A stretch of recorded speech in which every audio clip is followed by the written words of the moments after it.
it's great when you have great content. It's great when you have a platform. The question is, how do you get people to that platform? How do you get them to stay? And after they leave the platform, after they watch that branded show that you created, that branded spot, how do you get them to continue and remember you in the real world, which is where most of us live when we're not watching Toggle or something else? So the key here, and what Lisa will bring, and this is something I'm really excited about, is Lisa will talk to us about how to use real-world situations, real-world campaigns, in order to drive people online and to take people online and drive them into physical campaign and events in the real world. So it's something really, really unique. I've never seen a presentation quite like this before. And when I saw it, I told Lisa I was really excited for her to present it, and I really mean that. So I really hope you guys take away the same thing from it. I'm just going to very quickly introduce Lisa. She's got a very long resume. Okay, so Lisa Watson is the chairman of the Direct Marketing Association of Singapore. She's also the Commercial Business Development Manager for Hewlett-Packard Asia Pacific Graphics Solutions business. She's been in Asia since 1991, okay, and she's an expert business and marketing specialist with agency, technology, and consulting experience. It's very hard to find somebody like Lisa who has been at the agency end and also at the execution end. She's an active advocate of the direct marketing industry and has served as chairman of the DMAS, the Direct Marketing Association of Singapore, since 2002. She represents the direct and interactive marketing industries on several Singapore government councils, including the Advertising Standards Authority of Singapore and WDA's, of course, Creative Industries Manpower Skills and Training Council, which is how we met, actually. She has over 25 years of marketing, consulting, and advertising experience, okay? Lisa joined HP in 2010. She now leads commercial business development within its graphic solutions business across Asia Pacific and Japan. Now, a lot of people wonder, like, wait a minute, what's graphics got to do, what's printing got to do with all this new media? Actually, it's got plenty to do with it, and Lisa will show you that. Her prior experience includes nearly 10 years as an entrepreneur at IBIS Intelligence Services and over 16 years in advertising and data-driven agencies, including Leo Burnett, Young and Rubicam, Wonderman, and Ogilvy One. And today she'll be talking about unleashing the power of intelligent multi-channel digital campaigns to drive customer engagement. Please welcome Lisa Watson.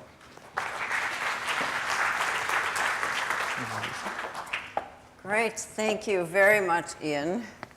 And the part that he left out is I'm just turning 29, so it's really always a pleasure to get up here with fellow youngsters in the business. I'm really excited to be here today. I think it's, I was trying to decide initially quite why they asked me to come because, you know, we hear about all the new technologies and OTT video, and then I'm really supposed to talk a little bit about the world of print and maybe some of the old world as well. But I think it's quite an interesting thing, as Ian was saying. You know, we think about our lives and as consumers, we don't only live in a virtual digital world. Sometimes it feels like it. Actually, I would complain my husband, I think, lives on his phone and tablet and things, but actually he is a real physical person and he does interact with the physical world sometimes. So I think that's, you know, I come from a marketing background and that's really our challenge, is how do we engage consumers, how do we engage customers across this journey that we all make online, offline, and back again.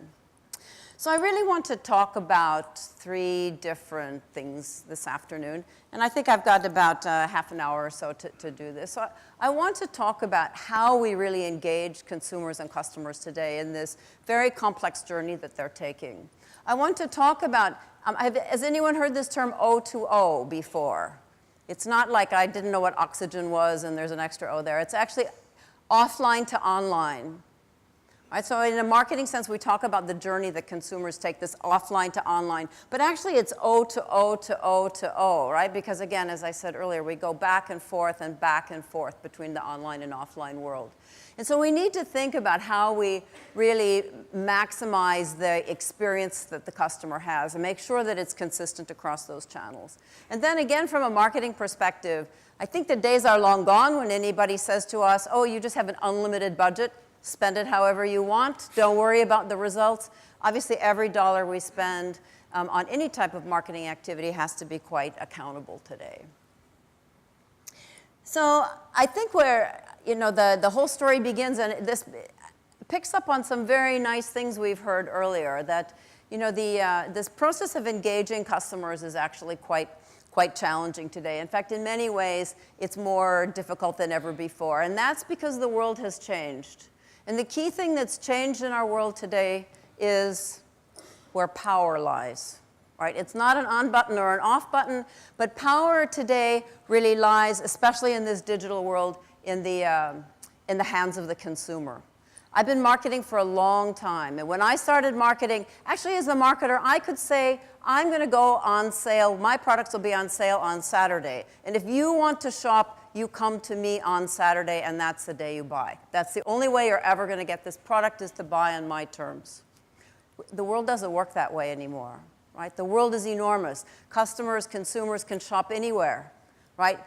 E-commerce platforms are everywhere. Amazon gives free shipping over $125, right? There's so many options. They talk to each other. They've taken control completely of the marketing process. And this is an interesting story, one of my favorite examples, and it isn't really a marketing example exactly, although in a sense it's about a family where there were two girls. And what they wanted was a puppy. Now, this is a nice, happy family. This is actually Mom, believe it or not. She's a young mom to have 4 kids, I think, a very busy mom. And 2 of her daughters said, Dad, Mom, we want a puppy. And we all know what Dad said. No, absolutely not. You cannot have a puppy. So they said, but Dad, we really want a puppy. They said, no, you can't have a puppy. But Dad, we really, really, really want a puppy. And finally, Dad said, okay, I will give you a task. He actually says, fine, you can have a puppy, but you just do one thing. Now, this is the moment when Dad demonstrates he doesn't understand social media at all. Because Dad says, all you have to do, just get 1 million likes on Facebook, 1 million likes, and you can have your puppy. So I think the girls might have had a little bit of help, but this is what they posted on their Facebook page, right? Hi world, we want a puppy. Our dad said we could get one if we get 1 million likes. So like this, he doesn't think we can do it. Any guess? Any guess out here? Any guess from anybody how long it took them to get 1 million likes? Any guess? How long? 1 day. Good guess? 1 hour. Oh, you're really a little more optimistic than reality. But 7 hours. 7 hours. This is 2 little girls. Actually, their Facebook page was called 2 Girls and a Puppy. Right? 7 hours. Dad left for work in the morning saying, I don't have to think about a puppy for a year, 2 years, ever. By the time he got home that night, the kids had their puppy. They earned their puppy. Right? And actually, I must say, by the time I heard about this, being in the wrong time zone, this happened in New York, so I'm in the wrong time zone, so they were already at their 1 million likes. But of course, it made the headlines in the States because it was such a cute little story, and obviously the results were pretty dramatic. And 5 days later, here they are with their puppy. All right. So I'm not sure they all look equally happy to have the puppy. They probably found out what puppies do and why Mom didn't want you to have that puppy to begin with. But anyway, there they are, happily with their puppy. So I think the interesting part of this story is, what do you think their marketing budget was? 0. Right? This is not a big company with a big plan. Right? This is 2 little girls that had a very creative idea, turned it into an image, right, which they posted on Facebook page. And you know what happened is Mom probably thought, I'll help them. They have to get to 100 or something or they're going to feel bad. So Mom probably helped a little bit, posted a couple, and obviously the viral effect really took over, and the results were quite dramatic. So if 2 little girls can manage their family, their parents, certainly consumers can manage us in today's world. And I think that on the one hand, we know that consumers are far more in control. They're far more difficult to engage. And on the other hand, we know that engagement is so critical to success because the competitive environment has changed. Right? We can't just count on our own little community being a source of competition. The world has become global. And when we look at why engagement itself is so important, right? I mean, why do we bother as marketers? Well, the first thing that we find is when customers are really engaged with us, they just buy more, right? We're their favorite brand. and they'll just buy more from us if we can engage those customers. The second thing they'll do is that they stay longer, they stay loyal, and they buy more over time. So there's lots of data, and I won't go through any of the details of this, but over time, you know, they say it's 5 to 10 times easier to keep a current customer loyal than it is to go buy yourself a brand new one. All right, so the impact can be so tremendous if we can keep those customers loyal, keep them engaged, keep them sharing positive reviews, even negative reviews if they're constructive and help, can actually help us improve our position in the marketplace. So in today's world, as we look at where the marketer is, you know, this is not the customer anymore. As I said, when I started out in marketing, we could pretty much decide what and when the customer would do things. So in today's world, obviously, you know, this is you if you're marketers, this is the marketing community. And the interesting challenge about this is what those customers are saying is not stop talking to me. Right? They're not saying they don't want any marketing messages ever. Actually, there are a couple of people, and I think they live in a cave somewhere, a very happy life, very serene life. Right? They don't spend their day as consumers. They don't worry about mobile phones and multiple screens, and none of them would probably be interested in even attending an event like this. So consumers are saying, definitely, I do want to hear your marketing messages, but I want them on my terms. Right? It's really the me generation, which is really critical to understand as we look at the O2O journey. And the key to success along that journey is really one word, and that is relevance. Right? It's about changing the way we think, so the way we interact with consumers, the way we interact with customers is as relevant to that customer and this other customer as possible. It means we cannot have a one-size-fits-all. We have to dramatically shift the way we think. And this is tough. Actually, Singapore is quite far behind in the evolution of this thinking. We have to change from thinking in volume. Right? It's not about quantity. It's not about how many people we reach. It's not about mass communication. It's about value. It's about reaching the right customer in a personalized and customized way. It's reaching that right person at the right time with the right message, right? Through the right channel. Right? Not everybody wants video all the time.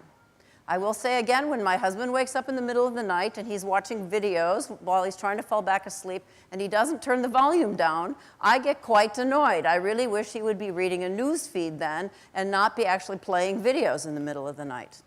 But other times of day, we need entertainment. We want something more engaging. So reaching customers through the right channel with the right message is really important.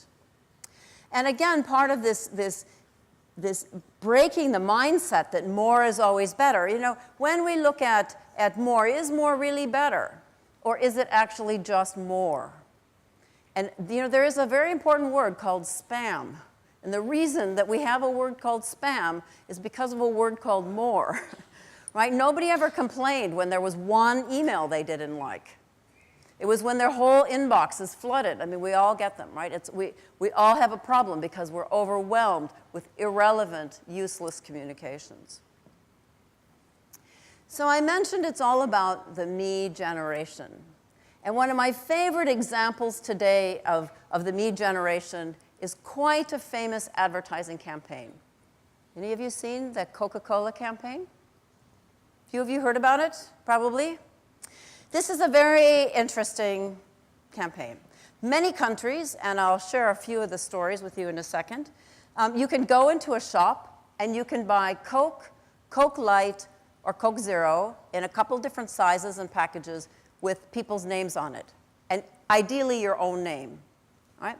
So the campaign is actually called Share a Coke. McCann World Group is the agency that came up with it. It's a brilliant campaign. If you think about being the Coca-Cola brand manager, and your job is to increase sales, what a great idea to get people to think to share a Coke. Right? If you think about it, if I'm going to share a Coke with you, I'm going to do one of two things. I'm going to get one and make you drink out of my can or bottle, or I'm going to buy you one too. And if half the people are generous enough to buy two instead of one, that brand manager just increased the average number of Cokes purchased by 50%. Right? He's going to be a hero. Think of the impact that would have. So the campaign started just as Share a Coke, and there are lots of different examples of campaigns and sub-campaigns within Share a Coke. But one of the ones that was quite interesting started right in this region, initially starting in Australia, where they actually went out and they took the top 150 first names in Australia, combination obviously men and women, and they made sure that across Coke, Diet Coke, and Coke Zero, that they had an assortment of all those names in all those different package sizes and product types. You know, you cannot have one store that has only John in it, and another store with Mary in it, right? Everybody wants to go in the store and see the full assortment. So it's actually quite a challenge. Because of the success in Australia, it then launched in Europe. And when they launched in Europe, 32 different countries launched at the same time. It was actually quite a massive job. And if I were wearing my HP hat exactly today, I would tell you that it was 10,000 artworks that were actually just done digitally, you know, on a PC and saved hours and days and weeks of time in terms of production. Anyway, so the interesting thing that happened about this, of course, if you're going to start putting all these names of people on the shelf in the shop, you have to tell them about it. So this is the type of advertising they did. They did a couple of things. They used a lot of outdoor. So this is along a train station, right? Very clever in Copenhagen. And this is obviously all the different names, and then the last one is the line, like it's the train line, right? So quite clever. In London, they use the double-decker buses and put people's names on there. So what happened?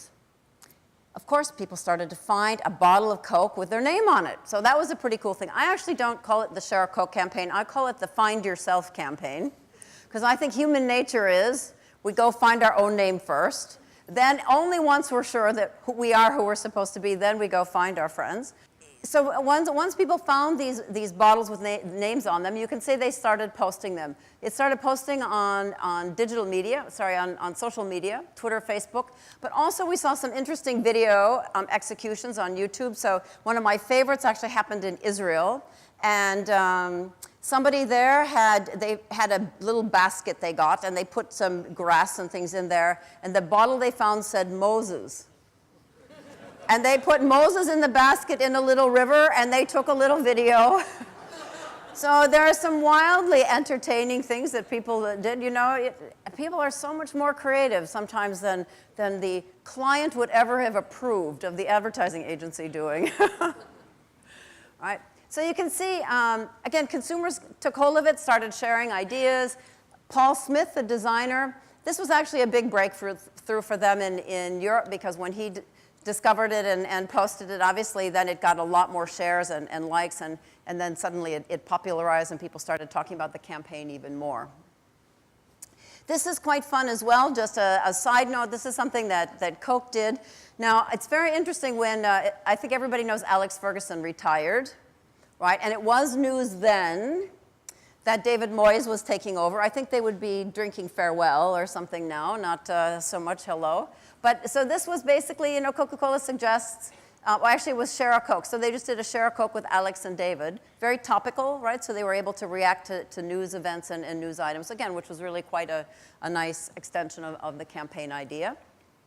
In-store was absolutely all over the place, right? So they had lots of signage and, of course, showing all the names. And I find it interesting, they don't say find your name, right? But it's still very much around Share a Coke. So it was fantastically successful. And it has been rolling out around the world. I just saw overnight that Mexico has just launched. And I want to share, since we've talked already a little bit today about the World Cup, I want to mention what's going on in Japan right now. So this actually launched earlier this year, about 2 months ago. And this is, some of my team was up there, and they actually were in a shop because it was one of our customers had done all the printing for it, all the labels. So they actually were in a shop, and this is a consumer who was looking for her name, or it turns out what she found was her boyfriend's name, Makoto. But what they did and they're doing actually in Japan is to tie into a World Cup promotion. Now, think about this from a marketing perspective. If it's the World Cup, how many players are on a team? Football team? 11? Something like that? On each bottle, not only did it have the name, but you can see right here is a code. It was a unique code. Every bottle had a unique code on it. And then it tells you to go to coca-cola.jp. Right, so you go to coca-cola.jp and you enter that code. And what it would do is give you the first bottle. And you could put your name or somebody else's name. Now, my colleague bought some other name because she's not Japanese. So she bought somebody else's name and she put her own name, Henny, on there, and then Michael, right? So she was she's doing something nice to share with us. So the first number you enter, you get one name. The second number you enter in your own account, now you get more than one name, right? So you build your team. Very smart, you build your team. And look where you end up. You get the whole team, right? So by the end, you've got, it's all about be together. So maybe at the beginning, it's yay, good job, whatever, check it out. But here we are, best 11, be together, right? So this is about sharing a Coke with 10 other people, not just with one other person. Very, very, very smart campaign. Now, the interesting thing to me about this as well is, of course, that this is a journey that starts with a physical bottle of Coca-Cola. Somebody sees the name. And of course, what they do is take a photo of it. And then they post it. All of these, actually, this is off the app when they go to the website. So this, they can actually, they're given the image, and they can share it on their phone, which is how I got all of these. These were ones that were sent to me through WhatsApp, actually. Right? Or you could email it to somebody. Right? But the whole idea now is that you're sharing. This is free. Free advertising, of course, for Coca-Cola. Every time my colleague sent this to everyone in the world at HP and my team, right? Oh, this is such a great thing, and she's showing off that her name's on the bottle. She's basically advertising Coca-Cola, or in this case, but it could be Coke Light or Coke Zero. Yep, so very brilliant, the power and impact of viral. So I thought it was interesting as well. I happened to run across some statistics from eMarketer, and I included them because I know you cannot read them from the back. But this basically says, in which ways do you expect, do internet users expect in selected countries in Asia to watch the World Cup? So I was so sorry that Singapore was not called out there. But watching on TV was definitely the most popular, which I thought was quite interesting. So 90% of people in Indonesia expect to watch it on TV. But look at how many are talking about the OTT viewing that we just heard about from James. Right, so I also found this quite interesting that Japan, only 4% of people in Japan expect to watch it through a mobile device. I don't know why. Somebody who knows more about Japan and the media environment there might know. But we're seeing it's as a secondary source, there's no question that consumers in Asia are using the mobile and tablet channels as much as they would be, and their PCs for viewing, which I think is consistent with what we heard from James. So one thing I have to say, when I look at all these examples and all these teams and whatever, my favorite piece of personalization, because I'm from the me generation, is the one that has my name on it. It's very different, to say that's my Coke. That other Coke just has somebody's name on it, right? But this is the one that belongs to me. And I just can't tell you, I've shared this case study a few times. I can't tell you how many times somebody has come up to me and shown me a photo on their phone of them holding a Coke, right, with their name on it. And it's like, very good, congratulations. Or I don't know what I'm supposed to do. Excellent. Thank you for being a consumer of Coke. But that people are quite proud when they see that. So at the core of all of this, really, as we look at from a marketing perspective, is data, right? And we know data is important, and we know big data is important. To me, data is so important, it's actually oxygen. We cannot survive, we cannot run campaigns today if we don't, intelligent campaigns certainly, engaging campaigns if we don't have data. And data allows us to do a few things. Number one, it allows us to reach the right person in the first place, so we're not talking to somebody who considers our message to be spam. It allows us to personalize and customize the messaging, right? Even to understand whether we should be giving them Coke Zero or Coke Light. I'm a big Coke Zero fan, so I have many conversations with people about which is actually better. They're both a sea of chemicals, and neither is really good for you, but nevertheless, we actually argue, to the death over who's going to have what. And then in the end, it's data that allows us to assess the effectiveness, right? It's the data mentality, the orientation towards collecting the data and using the data that allows us to know what was effective and what was not so effective about what we're doing. I want to shift gears now. So, that, as I said, was a campaign that began very much in the real world and moved into the online world with sharing, and then you buy a Coke and there's your name, and now you have images and you can share the images of that through mobile, and obviously the objective of Coke is to drive more people to buy Coke. This is another example in a way of the me generation, but it's also about bringing Facebook into the picture. Part of what everyone dreams of, I guess in some ways, is being a star. And if you dream of being a star, what better way to do that than be famous on Facebook? So this is kind of an interesting campaign. It actually started in Israel. I get to bring paper up to the stage. Ian brings his mobile phone and reads off of it. I actually get to bring paper up to the stage. It's interesting. There's another generation, before his kids, I guess. So the interesting thing about this was done for a brand called Keds. Now, Keds is not so popular in Asia, but actually, Keds used to, they make kids' shoes and running shoes and rubber-soled shoes. So when I used to get Keds as a kid, we didn't have things called running shoes and track shoes and trainers and cross trainers and football shoes and whatever, right? We just had shoes, right? And they were just called, we all called them all tennis shoes because, I don't know, I guess we played tennis in them. So what they've done is similar to Gap. So they've actually created a line extension for kids, and it's called Keds Kids. It's so it's rugged, kind of stylish, middle, high-end kind of kids' sportswear. And what they had traditionally done every 3-4 times a year is send out a catalog, right? So mom would get a catalog with all these great, beautiful photos in it of what the new collection looked like. So that was a great idea. But like any marketer, the Keds Kids team said, do we really have to spend all that money? If this is really quite an expensive campaign, can't we do something different? So a very interesting little agency came up with quite a nice idea. So the first thing they said is, why don't we take that database that we have, those existing customers, and let's send them a postcard. Let's just tell them that the new collection is out. And if they would like a catalog, what we do is we tell them to go to our Facebook page to order one.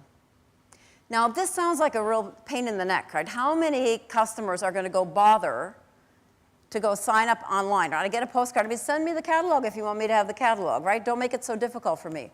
But what mom gets to do if she goes online is upload the photos of her children to star on the cover of not everyone's catalog, but her catalog. So they turn the catalog into being something that everybody gets the same catalog to one where everybody gets their own that has the photos of their kids. Yeah. So not only that, but mom had to, they didn't mail this out to mom. She had to go into the store to pick it up, so she chose which outlet would be most convenient for her. So again, the interesting story, right? So he said 15,000 catalogs were requested and mom went in and picked up. And there were no orphans left behind. No mom ordered a catalog with the kids on the cover and then didn't go get it. Right? Everybody is like, oh, it would be so embarrassing. Everyone will know I don't care about my kids. I wanted the photos, but I wasn't willing to come in. So they had virtually, I mean, it was maybe a couple, but virtually 100% redemption, which was really amazing. At the beginning, they said, you know what? We are going to limit mom to one catalog. And then they found mom kept trying to order a second one, and then she got more clever, log in again and set up a new account. And finally, they realized, what is mom doing? Grandmother number 1, grandmother number 2, special auntie, right? The only people on earth, actually, that want a catalog with the photo of your children are people who are likely to buy gifts. So fortunately, the Keds Kids guys decided, okay, mom can have more than one copy if she wants to. So not only was this great, and so from the marketer's perspective, they saved a whole bunch of money because the postage, right? They just sent out postcards and not catalogs. They didn't have to print so many catalogs. They didn't print 50,000, right? They only printed the 15 that they needed to. They maybe spent a bit more on each one because they did these special customized covers. But so basically, they were already happy. And then they did some tracking to see what happened when mom came into the store. How engaged was she really? And it turns out that she spent between $20 and $50 more in that transaction when she came into the shop to pick up that catalog than their average shopping basket. So now, of course, the team is really excited, and they're looking at what do they do next and how do they make it even better for the next round. Okay, so this is another quite interesting example. So this one, the Kids campaign is one where, right, a postcard goes out, it sends you to Facebook to create a piece of print. This is an example of a piece of print that actually developed its own Facebook page, if you can imagine. So this is a retailer based in Belgium, and it's a high-end, kind of high street type shop. So it's called Zeb, and they do jeans, basically, Zeb jeans. Jeans up your life is a very peculiar slogan, but that's the one that they use. I don't think I would have chosen it, but anyway, they didn't ask me. Funny that, there's somebody in the world that didn't ask me what I thought. So they have like a nice assortment of brands and whatever, and this is their website. This says it's Golden Days, so it's a sale. So what they used to do again is just send everybody a mass communication, right? They'd send everybody the circular that would tell them what the new products were in the store. And they decided to see if they could target the content a little bit better and make it more relevant to the person receiving it. So what they did was this. They came up with this idea that wouldn't it be nice to do a newspaper, right, type format. So they basically created fundamentally two different versions. There was here we are. So we have Stud of the Year, and we have, what you can't see up there, is Model of the Year. So if they have they have their own loyalty card, and so basically if you're a loyalty card holder and you are male, then you received your name at the top. This is Danny De Becker here, or you can see Mark Kestemont, Stefan Carria. Right? Or if you were female, Nancy Guns here is Model of the Year. Right? So that's the first thing that was quite interesting. Second thing that's quite interesting is that they changed this photo, this ad. So this was variable based on which brand of jeans you buy the most often. Right? Because they had your profile from your loyalty card. They could tell what you were buying. So you can see everyone they have a main ad here that shows what the main brand that you buy, and then they had a smaller ad that was targeted to a brand they'd like you to kind of trade up to. So they could take customers and say, okay, this is what you love, and this is what we would like you to buy next. Just sort of suggest that. So they customize that. The inside, by the way, then continues on in this same theme, and there's lots of different merchandise, right? And it depends on the types of things you buy are the sorts of things that you see. And you can see here on the inside then, right, they did a little horoscope thing, right? This Sandrine, this is her copy. Sandrine, you've got great legs, so they talk about legging styles. Each of these sections then had variable content depending on what you bought. Now, I must say, I picked up one of the Stud of the Year samples, and in fact, that one I just opened up was a Stud of the Year, and I found all these women's clothes in there. And I thought, oh dear, I wonder if this is a privacy problem, right? Maybe this guy's going to be a little bit upset because he really buys women's clothes. Well, it turns out the loyalty card is in his name, and the whole family uses it, right? So I was quite relieved, and that I wasn't, sharing some intimate information about him. The other thing that was quite interesting, though, is that they can tell from the purchases, like sometimes even within female merchandise, there will be different sizes bought, or clearly targeting different ages. Maybe mom and daughter shop together, right? So they were able then in the inside here to focus and target and showcase merchandise that they thought would be most interesting to that particular household. So the great news with that, just by that targeting, they saw the response rate went up 20%. Everybody was actually quite happy, but they actually spent more money on their marketing materials. So they say, great, now we know how to get the top line up. Let's see if we can do something to win back some of that bottom line, win back the ROI. So in the next edition, you can see they did the same thing. This time they decided we weren't going to do Model of the Year and Stud of the Year again. Let's do Sexiest Man Alive, Sexiest Woman Alive. And now what they've done is change the offer. So some people get 20% off, and some people just get a fixed 12 euros off, right? So they just started targeting and experimenting a bit with different types of offers, and that actually brought up the bottom line as well. So now they're actually quite happy. And not only that, but this, you know what everybody loves to do? Has anybody been into the Esso station, I think it is, where you can get the selfie stick? I won't embarrass anybody by asking you if you've gotten one. One of my colleagues has gotten his selfie stick, and it was very handy at one of our events because the whole team can easily get into the photo.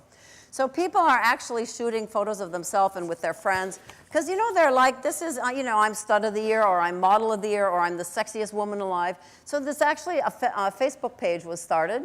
A fan page was started just for customers being able to post the photos of themselves.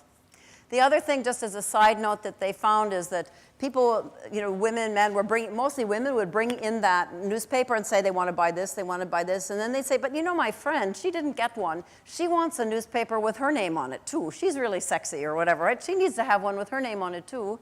And they said, well, she's not in our loyalty club, so maybe we should sign her up. So it was a very interesting campaign on many levels, right? It drove the sales that they were looking for, the business result, but also the level of engagement was incredible. And it really was something that started in the real world. It took on its life of its own, right, in the digital world. And obviously the big payoff, of course, for Zeb is that the customers come in and shop. So it's now taken on a bit of a new life. I don't have any samples of this, but I happened to find some photos of this. So we have Style Icon of the Year and the Man of the Year. It's actually now in the form of a digital magazine as well. So I think quite interesting to see where that campaign will go. So really the key to a lot of this journey, and we heard this from James earlier, which is it's really about mobile, right? It's not mobile and tablet, right? It's having the mobility and being able to access the internet anytime, anywhere. And we have some pretty amazing statistics, right? If you look at, this is one of my favorites, which is to look at countries by the number of mobile phones in use. 9 of the top 20 in the world are here in Asia. 9 of the top 20 countries. I mean, no surprise that China and India are at the top. And Singapore, we're too small. So we don't really make it in the top 20, but Thailand is there, Vietnam, Philippines, et cetera. On the other hand, when we look at number of mobile phones, right, the average number of mobile phones, then it's quite interesting here. Hong Kong has the highest phone density, if you will, in the world, more than 2.5 phones. You know why? Actually, Marcus should know because he speaks Cantonese. So there's you have your Hong Kong phone, you have your China phone, you have the girlfriend phone, right? Oh no, that's only half the people have the girlfriend phone, right? So hence 2.5. But you know, you need multiple phones. And actually it isn't just phones, because of course this can be devices as well. How many of you have more than one device? Mobile device? Yeah, I think the whole room, right? Just raise their hand. Which is why Singapore is down here, is there at 1.5. So we're clearly in the half that's getting that. I mean, James, we know, has 3 screens with him at all times, right? So busy guy, busy guy. But clearly, I mean, not only are we addicted to a screen, but we can't even live our life, right, with only one. We have multiple things going on at any time. So the other thing I think that's always, this is actually one of my favorite images, so I just show it because I think it's great. You know, somebody's got his brand new iPhone, and yep, that's us here in Asia. So again, when I look at smartphone penetration, you know, a lot of times we're so reliant on data and information coming out of the US. And I just say, what do they know? It's only 60% penetration of smartphones. And look at where we are in Singapore. Singapore and Hong Kong tied at 87%.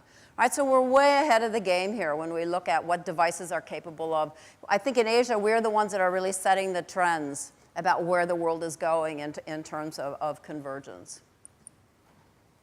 I want to just kind of wrap up with a bit of a discussion about one of my favorite things. Kind of seems very old-fashioned, the QR code. Everybody knows QR code, but you didn't always see one on a Tiffany's cookie there. The key thing about QR codes, of course, is it's one of the devices that allows us to track and measure results. This is one of my favorite pictures. In Beijing, this is the British Embassy. Right, and if you want to access their Weibo account, I guess they can't advertise it so much, maybe in China, but I guess within the embassy grounds, they can put out the sign, and people can obviously access and find out what the British Embassy thinks about what's going on in China. So that could be interesting. Next time you're in Beijing, make sure you access that. As I said, the advantage of the QR code is it engages the consumer in a way. It tells us what they're doing with a printed piece. Or whether it's an outdoor, it's in a magazine. Very difficult to find out what consumers are doing when they're in that part of their journey.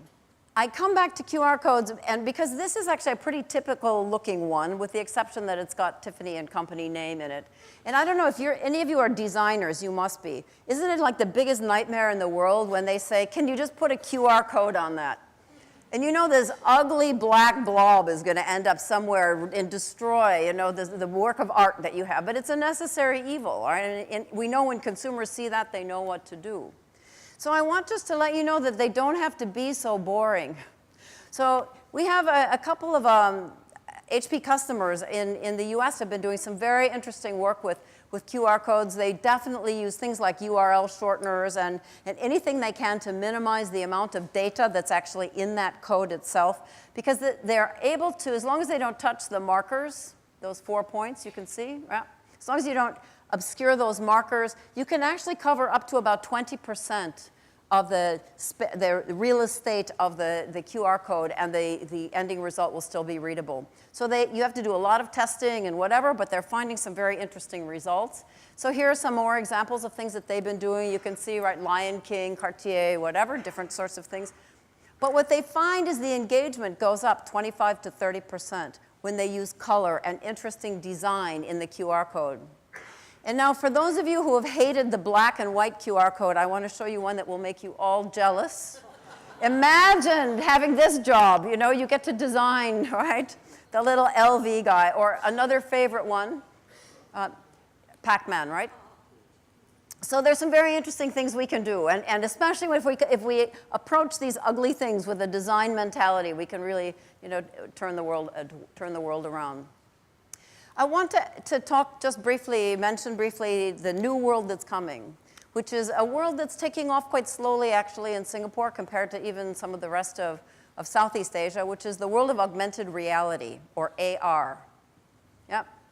So it's very interesting because it's very powerful in terms of engagement. When we take a piece of print, we augment it with another reality type of experience, but we also, every one of those points of engagement is an opportunity to track results. And I think my favorite example, maybe not favorite example, but one really useful example is to look at the IKEA catalog. Now, how many of you have this catalog at home? How many of you have played with the augmented reality in it? Ah, yes, a few of you have. I'm so glad. But a lot of you didn't. Raise your hand. So it's very interesting because IKEA has an app. There's an IKEA app, right, that they tell you how to find in your App Store or Google Play, whatever, and how to download. Once you have that IKEA app, then you can experience the augmented reality on any page that has a little orange cross. So they launched this in 2012. The 2012 catalog didn't do anything too interesting. Certain pages, like if there's a picture of a living room or whatever, like this, if this were augmented, it would just show you a panorama view, like the world's most boring video. It would just go and show you what that room looked like. But that's a big part of what the IKEA experience is all about, is seeing furniture. I mean, you don't want to see flat packs, right? It looks really awful in the warehouse. So the only way you can imagine what that furniture looks like is to see it in a room. And they know that, which is why they draw us into the store to experience mayhem on the weekends. So in 2013, the catalog that came out last September, the big thing they did is change the augmented reality. Same app, but now there are 3 different types of experiences you can have. One, same thing, that same kind of view of the room. Another is, in some cases, you go through to their website, almost just like a QR code, and you just see more product information, maybe range of color or whatever. The third option is the really cool one. So I want to see what a particular piece of furniture looks like in my room. I want to see what it looks like on this stage. I put, oops, not like that, nicer, sorry. There we are. So I put that down nicely, and now, through my tablet, I view what it looks like. So this idea of taking our real world and augmenting it, right? A very interesting part of this journey. Because as I say, it starts with a physical it starts with the physical catalog. We have this virtual experience, right, where we go and we see what that piece of furniture is going to look like in our house. We go to the store and we can buy it. We're back in the physical world again. By the way, I don't know how many of you noticed, but that whole video only explains how to use the app. It doesn't promote the product. It doesn't give you any pricing. It doesn't show you how many options are available. None of the usual things are there. It's all an instruction about how to use the app, which I find very, very interesting use of video as well. So that really brings me to the end. I think 3 things just to leave you with. Number 1, when we think about engaging customers today, the word we have to keep in mind is relevance. Right? Consumers are consumers. They want things. We like to buy things. We want the latest and greatest. We want to know, but we don't want to be bothered. We don't want to be spammed. We don't want to be annoyed. Secondly, the O2O journey, it's not about changing where the consumer is going. We might get them to make a small detour from time to time, but this is a journey they're on anyway. And I must say, if we decide we're going to keep them in the physical world or we're going to keep them in the digital world, right, that's not the way the life is actually going to be played out. So we need to complement that journey and understand the nature of the journey for each individual customer. And finally, it's really about tracking, capturing those moments when we can tell what they're doing when, and understanding what's effective and what isn't. Because again, if we want to come back to the beginning, right, it's all really about being relevant. And so with that, it brings me to the end of my comments this afternoon. And I think that's good that I put questions, because I think we're about to do Q&A, aren't we? Yep.